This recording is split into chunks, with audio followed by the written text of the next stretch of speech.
Bismillah. Alhamdulillah, wassalatu wassalamu ala Rasulillah wa ala alihi wa sahbihi wa mawalah. Asyhadu an la ilaha illallah wahdahu la syarika lah wa asyhadu anna Muhammadan abduhu wa rasuluhu alladzi la nabiyya ba'da. Amma ba'd. Rabbi shrah li sadri wa yassir li amri wahlul 'uqdatam min lisani yafqahu qawli. Ikhwafillah rahimani wa rahimakumullah, Bapak Ibu semua yang dirahmati Allah. Di malam kali ini bersyukur kepada Allah kita melanjutkan tafsir surat Al-Ma'un hadirin. Ini sekaligus saya mengajak kepada jamaah mungkin yang menyaksikan lewat channel Facebook di Baitul Mukhlisin yang berada di sekitar Cimahi bisa hadir di Masjid Baitul Mukhlisin pada suka di setiap malam minggu, insya Allah kita rutin membahas tafsir. Baik hadirin Bapak Ibu semua, kita tilawah bersama-sama seperti biasa hadirin. Kita baca surat Al-Ma'un. Nah, baik, seperti biasa saya akan baca terlebih dahulu, nanti Bapak Ibu semua ikuti bacaan saya. A'udzu billahi minasy syaithanir rajim.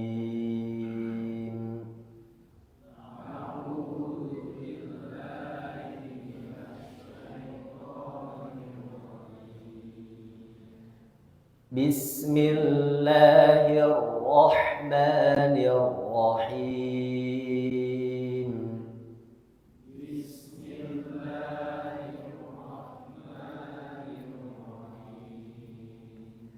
Ara'aital ladzi yukadzibu bid-din.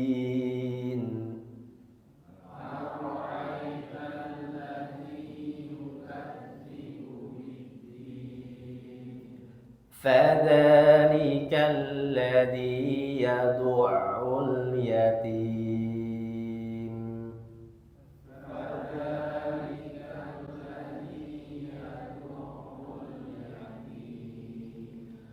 ولا يحض على طعام المسكين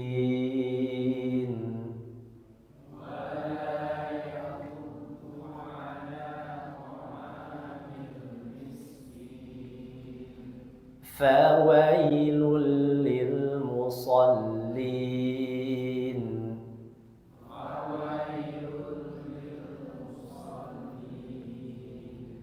الذين هم عن صلاتهم ساهون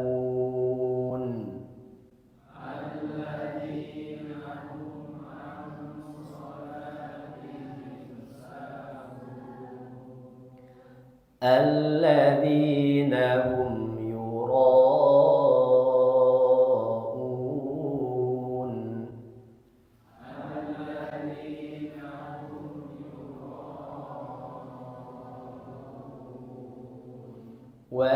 ويمنعون الماعون.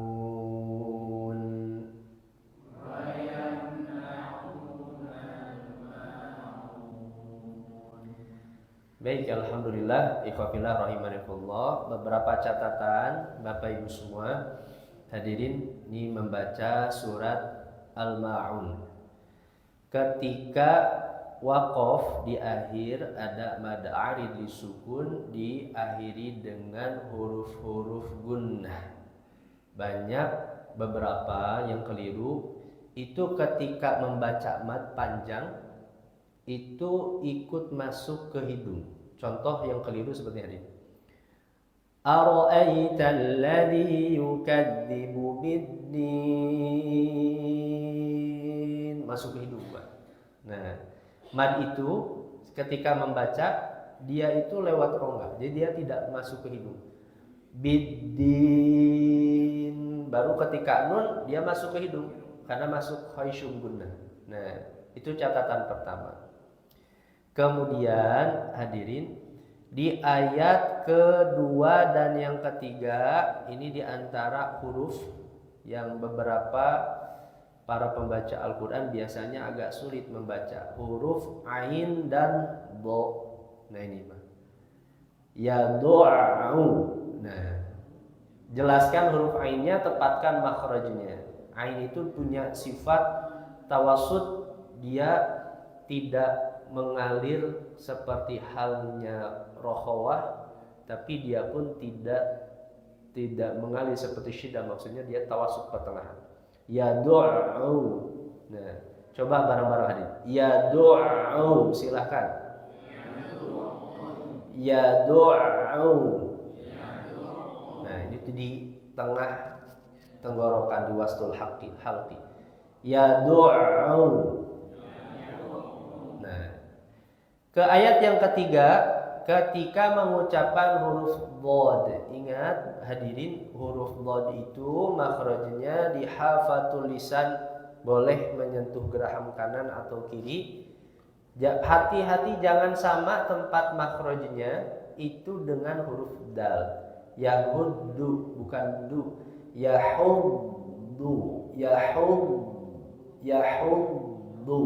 Nah, ada sifat istitalah, memanjang suaranya ketika membaca huruf dhad. Baik, kita baca bareng-bareng. Wala yahuddu, silakan. Wala yahuddu ala ta'amil miskin.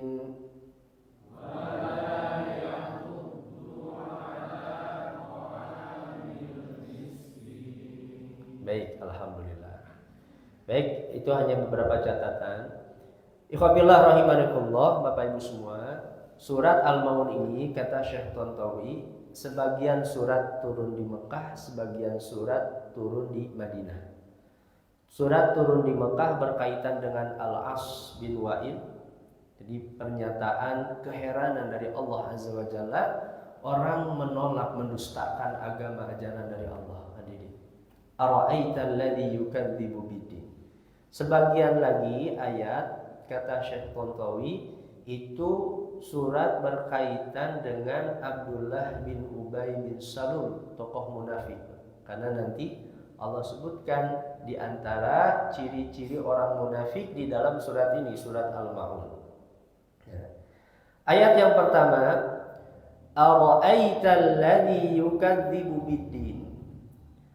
Apakah kamu tidak melihat orang yang yukadzibu biddin, yang mendustakan agama? Ini pertanyaan ini, hadirin, tentu bukan pertanyaan untuk dijawab, tapi istifham ini maknanya lit ta'ajjub, keheranan Allah kepada orang-orang yang menolak agama Islam, orang-orang yang mendustakan agama ini. Nah, makanya ini kata Syekh Wahbah Az-Zuhaili, beliau dalam tafsirnya, al-ghardu bimithlihi al-mubalagha fi ta'ajjub. Jadi ayat yang pertama ini bentuk ungkapan dari Allah, keheranan kepada orang-orang yang menolak agama ini. Dan kita rasakan hadirin kenikmatannya beriman kepada Allah, bersyukurnya kita berada dalam menjadi seorang muslim, itu nikmat sekali. Agama yang kita fahami dengan akal, terasa oleh hati kita, Bapak Ibu semua. Wa hadza mithalun akhar li kaunil insan fi khusur. Atau dalam keadaan yang lain, ini menjelaskan manusia yang begitu rugi sekali meninggalkan agama Allah. Rugi sekali orang yang dia tidak memeluk menjadi seorang muslim. Hadirin Fatimah. Siapakah orang-orang yang mendustakan agama itu? Ayat yang keduanya, fadzalikal ladzi yad'ul yatim. Dialah orang yang menghardik anak-anak yatim. Yad'u itu secara bahasa itu orang yang bersikap kasar, keras, hadirin, menelantarkan anak-anak yatim. Ayat ini sebenarnya justru memang celaan kebiasaan orang-orang Arab jahiliyah dahulu. Orang-orang Arab jahiliyah itu kalau suaminya meninggal, hadirin, anak dan istri itu mereka tidak punya hak waris, Pak. Datang Islam ditetapkan hak waris. Anak itu tidak punya hak waris dari orang tuanya. Ini penjelasan dari Syekh Wahbah Azwari dalam tafsir Al-Munir. Bahkan perempuan di dalam tradisi jahiliyah dulu itu direndahkan sekali, hadirin. Pernikahannya sangat direndahkan sekali. Dulu saya pernah menyampaikan, Pak, 4 macam pernikahan dalam tradisi jahiliyah, hadirin. Bapak Ibu semua masih ingat, masih lupa, Pak? Masih lupa ya? 4 itu. Pertama, al-wiladah. Al-wiladah itu ya pernikahan yang hari ini kita laksanakan sesuai dengan syariat kita. Dan itu memang di zaman jahiliyah sudah terjadi. Al-wiladah itu seorang anak muda datang ke orang tua calon istrinya itu, kemudian membawa mahar, meminta izin untuk menikahi istrinya. Itu al-wiladah. Ada pernikahan dalam tradisi jahiliyah itu namanya al-istibdha. Al-istibdha. Al-istibdha itu seorang suami, mohon maaf ya hadirin, seorang suami yang menyuruh istrinya untuk bercampur dengan laki-laki yang ia inginkan karena berharap keturunannya baik. Misal ada hadirin laki-laki yang dia punya keturunan yang bagus, tampan, cerdas, kemudian istrinya disuruh bercampur dengan laki-laki lain supaya nanti terlahir anak yang diinginkan seperti laki-laki itu. Nah ini naudzubillah. Ini Bapak Ibu semua mohon maaf ya, tentu jangan jadi inspirasi Pak, ini hati-hati. Nah, itu namanya al-istibdha. Ada juga pernikahan dalam tradisi jahiliyah itu namanya ar-rahtu. Ar-rahtu itu pernikahan yang seorang perempuan dia bercampur dengan 10 laki-laki. Nah, ketika hamil nanti kemudian melahirkan, kemudian dipanggil semua laki-laki itu yang pernah bercampur dengan perempuan itu, dan semuanya datang, kagak ada yang gak datang. 10 laki-laki itu kemudian si perempuan itu boleh memilih siapa saja suami yang ingin dia jadikan untuk jadi ayah dari anak itu. Misalnya saya pengen dia yang jadi suami saya dari 10 laki-laki itu. Nah itu namanya pernikahan yang disebut dengan ar-rahtu. Yang terakhir, hadirin, ini begitu direndahkannya perempuan di zaman di dalam tradisi jahiliyah, hadirin. Ada pernikahan yang disebut dengan ar-rayah. Ar-rayah itu sebenarnya bendera. Seorang perempuan dalam tradisi jahiliyah dia memasang bendera di depan rumahnya menandakan siapa saja laki-laki yang ingin bercampur dengannya tinggal masuk ke rumahnya, Pak. Ini naudzubillah. Ini menyimpan bendera itu. Nanti kalau perempuan itu kemudian hamil, melahirkan, kemudian seorang perempuan itu dia akan memanggil tokoh masyarakat yang punya keahlian bisa menebak anak itu mirip siapa. Nanti dipilih, dipanggil, dilihat Pak hidungnya, matanya. Oh ini mirip RT 2. Dipanggil laki-lakinya. Jadi dia punya keahlian menebak ini bayinya mirip siapa. Jadi dipanggil nanti laki-laki yang pernah bercampur dengan perempuan itu. Nah itu nama pernikahan yang disebut dengan ar-rayah. Tapi alhamdulillah semenjak datangnya Islam, kata Aisyah radhiyallahu anha, pernikahan itu kemudian dihapus oleh Rasulullah SAW. Yang tersisa yang pernikahan yang hari ini yang berlangsung. Ini justru Islam ini ingin memuliakan hadirin manusia itu sendiri. Pernikahan itu dijaga, zina itu diharamkan. Justru untuk menjaga keberlangsungan anak-anak itu nanti diurus siapa, tanggung jawabnya siapa. Jangankan dengan sistem Islam seperti ini hadirin Bapak Ibu semua, orang hari ini sudah jelas ayahnya saja, berapa banyak anak yang terlantar meskipun masih punya orang tua. Apalagi orang tua itu gak jelas siapa. Justru Islam ingin memuliakan ini. Makanya dalam ayat kedua itu Allah menyebutkan siapa yang mendustakan agama itu, fadzalikal ladzi yad'ul yatim. Dialah orang yang menghardik bersikap keras menelantarkan anak yatim. Ini ada kewajiban hadirin Bapak Ibu semua, yuqafillah rahimahullah. agar kita semua memperhatikan hadirin anak yatim. Setidaknya ada sebagian harta kita yang kita sisihkan untuk mengurus makannya, mungkin sekolahnya anak yatim ini hadirin. Ini pesantren kita nanti insya Allah Baitul Mukhlisin harus ada Pak. Anak yatim yang tinggal di sini kita kasih makan, sekolahkan dia. Dan dari 14 mahasiswa yang mendaftar, ada satu mahasiswa dia ayahnya sudah meninggal Pak. Dia di rumahnya saja. Kebetulan orang Cisarua ya. Dan insya Allah katanya mau asrama di sini, namun ibunya alhamdulillah dengan kakaknya. Jadi dia nanti insya Allah asrama di sini.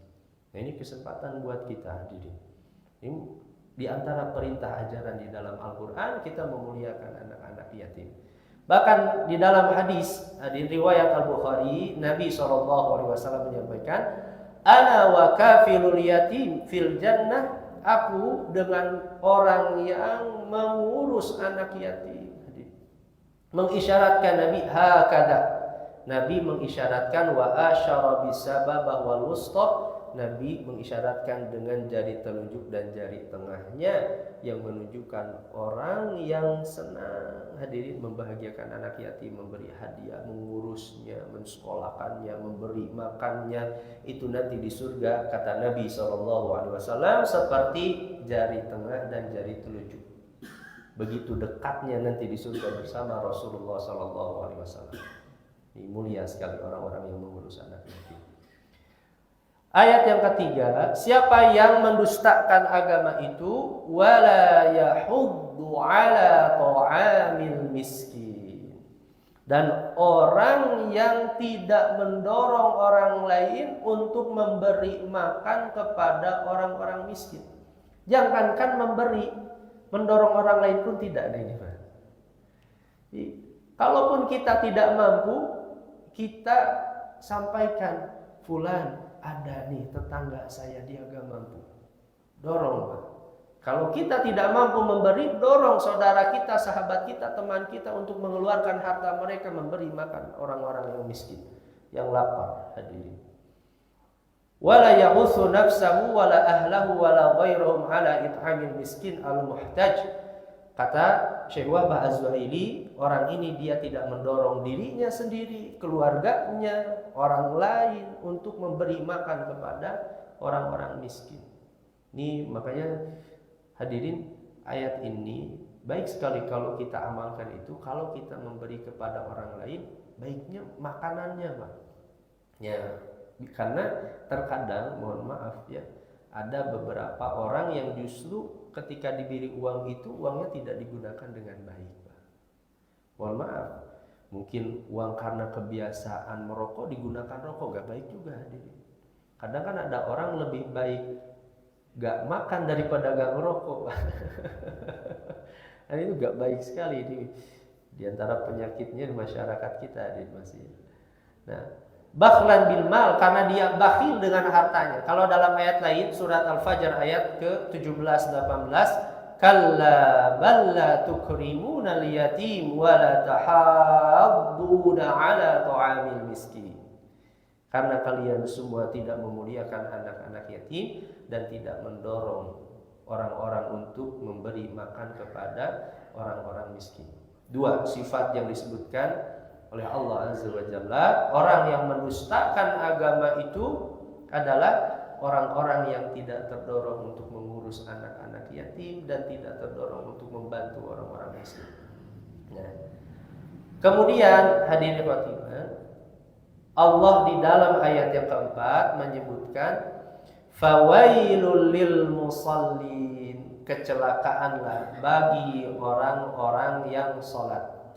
Tapi catatannya, hadirin Bapak Ibu semua yang dimuliakan Allah, ini ayat ditunjukkan kepada orang-orang munafik. Nah, meskipun ya bisa jadi ancamannya kepada orang beriman, tapi insya Allah kita diselamatkan dari ayat ini hadirin. Nah, kata Imam Syekh Wahbah Az-Zuhaili, ayat ini itu untuk orang-orang munafik, karena nanti disebutkan ciri orang-orang yang sholat, orang-orang munafik itu seperti apa. Maknanya fa khuzya wa adzabul munafikin alladzina yu'aduna shalah ahyanan tadhahara. Ini siksaan, ancaman bagi orang-orang munafik yang mereka melaksanakan sholat, kadang mereka tampak, kadang mereka lalai meninggalkan sholat, mereka tidak mengharapkan sholat itu pahalanya, bahkan mereka tidak takut dengan siksa Allah kalaupun mereka meninggalkan sholat. Ini ciri orang-orang yang munafik. Siapa yang rugi orang-orang yang sholat itu? Alladzina hum aw salatihim sahun. Orang-orang yang lalai dalam melaksanakan sholat. Ini saya kasih catatan. Ini bagus sekali penjelasan Syekh Wahab Az-Zuhaili. Kata beliau, Allah dalam ayat ini itu tidak mengungkapkan walladzina hum fi sholatihim, tapi menggunakan kata an. Kalau fi berarti di dalam sholat. Orang-orang yang di dalam sholatnya itu lalai. Karena kata Syekh Wahbah, kita itu sulit untuk terhindar ketika sholat itu hadirin dari kelalaian itu sulit, Pak. Kalau kita tanya Bapak Ibu semua, jujur saja barusan ketika kita sholat, ada tidak sesuatu yang kita bayangkan dari aktivitas duniawi kita, Pak? Ada saja hadirin. Mungkin dipikir tadi terkenal. Kalau ketika zikir itu hadirin, atau nanti beres isya jajan naonnya, makan apa ya hadirin beres isya, kamar itu terlintas, itu sulit untuk dihilangkan kata Syekh Wahab Az-Zuhaili. Makanya ayat ini bukan untuk kita, karena hal yang seperti itu insya Allah dimaafkan oleh Allah, karena itu lintasan yang sulit sekali kita hindarkan. Makanya saya pribadi hadirin Bapak Ibu semua, kan ketika beres salam, zikir yang pertama kita ucapkan apa hadirin? Istighfar. Gak usah jauh-jauh kita mohon ampun dosa apa? Ya Allah, saya memohon ampun dari siksamu. Mungkin tadi ketika sholat saya lalai membayangkan sesuatu, terlintas pikiran sesuatu. Yang paling dekat saja hadirin, istighfar untuk sholat kita. Mungkin zikirnya kurang bagus, gerakannya gak bagus hadirin. Nah, makanya kata Syekh Wahab Az-Zuhaili, Allah tidak mengungkapkan alladzina hum fi. Kalau hum fi, wah itu bahaya sekali hadirin. Tapi an sholatim. Lalu siapa ayat yang ditujukan oleh ayat ini? Alladzina hum an sholatihim sahun, itu ialah fi sholatihim sahun li anna sahwa fi anas sholat muktafarun makfun. Ini kata Syekh Wahab. Kalau di dalam sholat itu insya Allah dimaafkan, diampuni oleh Allah ghairu ikhtiyari, karena memang itu sulit, di luar kuasa kita. Tapi yang dimaksud an sholatihim sahun itu bitakhiriha an waqtiha ra'san, dia mengakhirkan sholatnya sampai di luar waktunya. Nah, ayat ini maksudnya kata Syekh Wahab. Orang sholat zuhur di waktu asar, orang sholat maghrib di waktu isya secara sengaja. Nah, ini yang dimaksud orang yang celaka dalam sholat itu.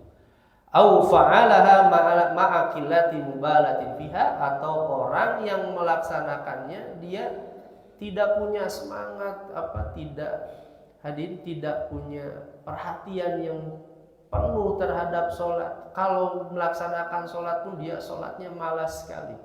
Semangatnya karena dilihat orang. Kalau tidak dilihat orang dia gak akan sholat. Ini orang yang celaka itu seperti itu.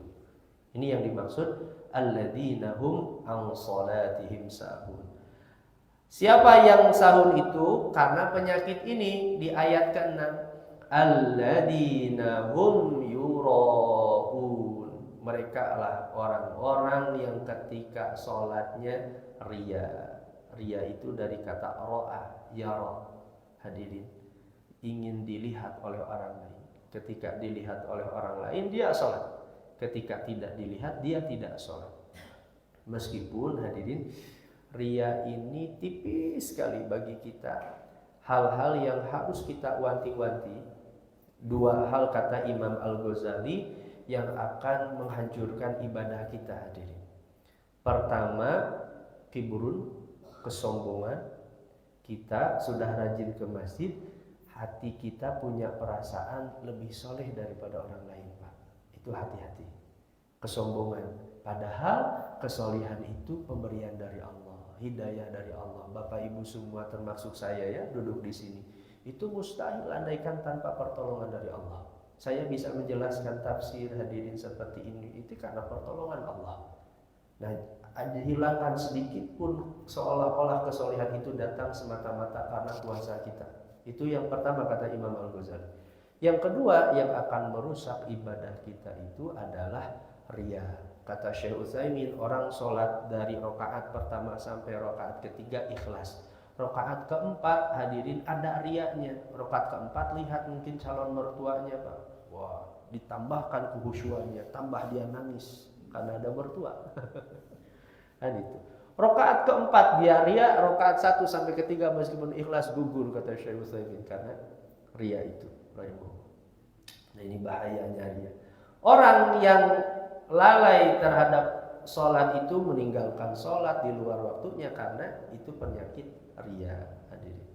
Ini kata Imam Ahmad dalam satu riwayat dari Imam Ahmad dari sahabat Abdullah bin Amr, Rasulullah Shallallahu Alaihi Wasallam pernah menyampaikan, man samma'an nasa bi'amalih, siapa yang ia ingin didengar oleh orang-orang karena amal solihnya, samma'allahu bihi sami'al khalqi, nanti Allah akan menyebut nama orang itu di hadapan makhluk-makhluknya, direndahkan oleh Allah, dihinakan orang itu. Karena seharusnya orang beribadah itu mengharapkannya ridho Allah, ampunan Allah, pahala Allah. Dia harapkan pujian manusia, padahal pujian manusia itu andaikan ribuan pujian, ada 1000 orang memuji karena sholat berjamaah kita, demi Allah tidak akan menambah kemuliaan sedikit pun kita di hadapan Allah Azza wa Jalla. Ada 1000 orang mencela kita, tidak sedikit pun akan menghinakan derajat kita di hadapan Allah. Karena kemuliaan kita itu ditentukan karena keriduan Allah Azza wa Jalla terhadap ibadah yang kita laksanakan. Alladzina hum yura'un. Meskipun nanti kata para ulama, hadirin Bapak Ibu semua, ini saya dahulukan catatannya. Boleh seorang menampakkan amal kepada orang lain, ingin dilihat, tapi tujuannya supaya orang itu ikut beribadah kepada Allah. Contoh Pak, paling sederhana ketika seorang ayah bilang kepada anak, nah lihat ayah tuh sudah baca Al-Quran. Riya dong Pak kalau misalnya dikatakan karena ingin perhatian dari seorang anak. Nah itu boleh untuk mendorong anaknya untuk membaca Al-Quran. Nah lihat, Bapak datang ke masjid sholat berjamaah, rajin. Kan itu supaya anaknya datang ke masjid, mendorong orang lain dengan tujuan seperti itu, ditampakkan amalnya supaya dia beramal soleh yang sama, itu dibolehkan. Tapi tipis sekali hadirin Bapak Ibu semua. Ada orang kan kadang mungkin mengajak, misalnya mengajak tetangganya, cek kan itu tinggal lihat tuh cenah siga abdi pengajian rajin kan itu kemana. Nah hati itu tipis sekali antara riya dengan tidak riya Pak. Antara ingin mengajak orang lain supaya memang beribadah, dengan hati ingin menampakkan ke saya ini orang yang soleh. Itu tipis sekali ya. Nah, makanya jika memungkinkan tidak bisa, jangan. Tapi kalau memang bisa meluruskan niat itu dengan tulus berdoa kepada Allah, ya Allah, saya tampakkan amal ini kepada orang lain supaya orang lain ikut beramal seperti saya. Doa sama Allah supaya kita diikhlaskan oleh Allah Azza wa Jalla. Termasuk hadirin Bapak Ibu semua, kita ketika bersedekah kan sering hadirin ketika misalnya di grup WhatsApp, Bapak Ibu siapa yang mau menyumbang untuk memberi misalnya atribut ini, membangun ini di masjid. Ada orang kan menulis hamba Allah, hamba Allah. Boleh saja. Tapi kita boleh sebutkan nama kita hadirin secara jelas. Misalnya saya sebutkan nomor 1 Husna Hisaba Khalid. Karena saya ingin berharap sahabat-sahabat terdekat saya akan berkata, si Husna aja ngasih. Gitu Pak.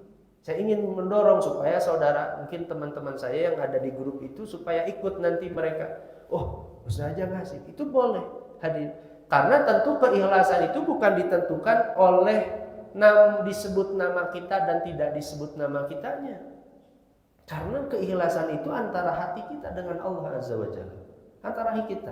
Meskipun disebut nama hamba Allah, tetap aja Pak. Disebut nomor 2 hamba Allah, tapi dia kasih tahu, tunggu beja-beja tete abdi. Dan jangan kasih tahu itu saya ya, itu nomor 2 saya itu 5 juta paling gede saya. Jangan kasih tahu ke yang lain. Ya meskipun disebut nama hamba Allah, kalau nggak ikhlas ya nggak ikhlas. Nah, alladzina hum yura'un. Dan ayat yang terakhir, wa yamna'unal ma'un, dan mereka menahan, menolak al-ma'un. Apa al-ma'un itu? Al-ma'un itu secara bahasa dari aun, pertolongan. Banyak tafsiran dari para ulama, orang-orang yang tidak mau memberikan pertolongan orang lain, ini yang mendustakan agama. Atau kalau kata Imam Ibnu Katsir, al-ma'un bisa juga bermakna zakat, menahan zakatnya. Karena biasanya Al-Quran kalau sudah penyebutan sholat disebutkan itu adalah zakat. Orang yang mendustakan agama, mereka yang menahan zakat hartanya tidak dikeluarkan, zakatnya tidak dikeluarkan. Atau al-ma'un itu ada tafsiran dari para ulama adalah orang yang tidak mau meminjamkan kepada orang lain, kalau dia meminjam tidak dibalikan kepada orang lain. Itu al-ma'un. Ada orang yang tetangga, hadirin khususnya buat ibu-ibu ya, satu waktu mungkin ada tetangga ya pinjam hal sederhana, mungkin panci, pisau, selang apa, hadirin berikanlah pertolongan itu. Tapi satu waktu kalau sudah meminjam, nah ini kembalikan lagi ya. Oh yang naunal maun itu orang-orang yang kalau dia meminjam dia gak kembalikan lagi. Dia seolah-olah milik sendiri, padahal itu selang orang lain. Ember orang lain. Makanya perhatikan ada di mungkin barang, pakaian, apapun yang kira-kira itu milik orang lain, cepat kembalikan sebelum lupa atau bahkan mungkin sebelum orangnya tiada hadirin. Naudzubillah. Nah, hadirin khotimah rahimakumullah, ini semua ciri-ciri orang-orang munafik hadirin. Mereka itu jelek ibadahnya kepada Allah, mereka meninggalkan sholat, kalaupun sholat pun karena dilihat orang lain. Kemudian jelek akhlaknya, mereka tidak mau mengurus anak-anak yatim, mendorong orang untuk memberi makan kepada orang-orang miskin, tidak mau mengeluarkan zakatnya. Jelek sekali akhlaknya. Ini gambaran dari orang-orang munafik. Fahaula'il munafiquna la ahsanu ibadata rabbihim. Mereka itu adalah orang-orang munafik yang tidak memperindah ibadah mereka kepada Rabb mereka.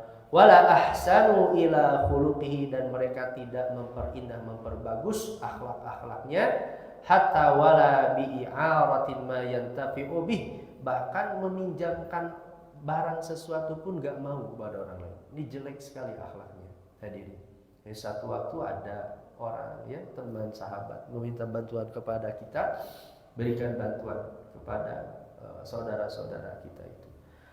Apa fikih kehidupan dalam surat Al-Maun ini? Yang pertama, ini celaan hadirin kepada orang-orang yang mendustakan agama. Siksaan yang keras nanti di hari kiamat siapa saja yang menolak Islam ini sebagai agamanya. Kedua, tanda mendustakan agama adalah menelantarkan anak-anak yatim dan tidak mendorong untuk memberi makan orang-orang miskin. Ketiga, kecelakaan bagi orang yang meninggalkan sholat dan riya di dalam ibadah. Ini di antara hal yang paling penting dalam kehidupan kita, demi Allah, sholat kita. Di antara amal yang pertama kata Nabi SAW yang akan dihisab oleh Allah Azza wa Jalla itu adalah sholat kita. Ditanya oleh Allah, di antara amal-amal yang lain sholat kita yang nanti akan dihisab oleh Allah. Nah, kemudian yang keempat, hadirin Bapak Ibu sekalian Allah, kecelakaan seorang hamba itu dikarenakan buruknya ibadah kepada Allah dan buruknya perangai kepada sesama manusia. Ini pelajaran dari surat Al-Maun. Hadirin khotimah rahimahullah, dari Al-Maun ini justru dorongan kepada kita semua untuk terus memperindah sholat kita, memperbagus sholat kita, menyempurnakan sholat kita. Dan memang ini uniknya hadirin, sholat itu meskipun sudah berpuluh-puluh tahun, kayaknya gak ada yang bisa mengklaim saya sudah jago sholatnya Pak. Itu. Kira-kira hadirin di sini ada Pak yang udah jago sholatnya? Dan itu uniknya sholat. Justru setiap hari itu harus diperbaharui terus. Kita makanya tadi hadir sebagai istighfar kepada Allah ya. Kemudian yang kedua, dorongan surat Al-Maun ini kepada kita semua, keindahan kesolihan kita bukan hanya terlihat dari kualitas sholat kita, tapi asar pengaruh dari sholat itu kita senang memberikan pertolongan kepada orang lain, terkhusus anak-anak yatim tadi hadir, memberi makan kepada orang-orang miskin, memberikan pertolongan kepada saudara-saudara kita ya. Wallahu a'lamu bishawab. Hanya itu mungkin pada malam kali ini hadirin ikhwatiman tafsir surat Al-Maun. Nah, insyaallah nanti di pertemuan yang akan datang kita lanjutkan masuk ke tafsir surat Al-Quraisy, surat Quraisy. Alhamdulillah, hanya itu mungkin pada malam kali ini. Semoga apa yang kita bahas ini menambah kemuliaan kita di hadapan Allah, keberkahan setiap hurufnya yang kita baca, apalagi kita tadabburi hadirin. Dan kita memohon berharap kepada Allah surat Al-Maun ini benar-benar jadi akhlak kita Bapak Ibu semua, jadi kualitas ibadah kita, terpancar surat Al-Maun ini dalam keindahan ibadah dan akhlak kita semua insyaallah. Subhanakallahumma bihamdik asyhadu an la ilaha illa anta astaghfiruka wa atubu ilaik. Rabbana atina fid dunya hasanah wa fil akhirati hasanah wa qina adzabannar. Subhana rabbika rabbil izzati amma yasifun wa salamun alal mursalin walhamdulillahi rabbil alamin. Aqulu qawli hadza wa astaghfirullaha li wa lakum. Assalamualaikum warahmatullahi wabarakatuh.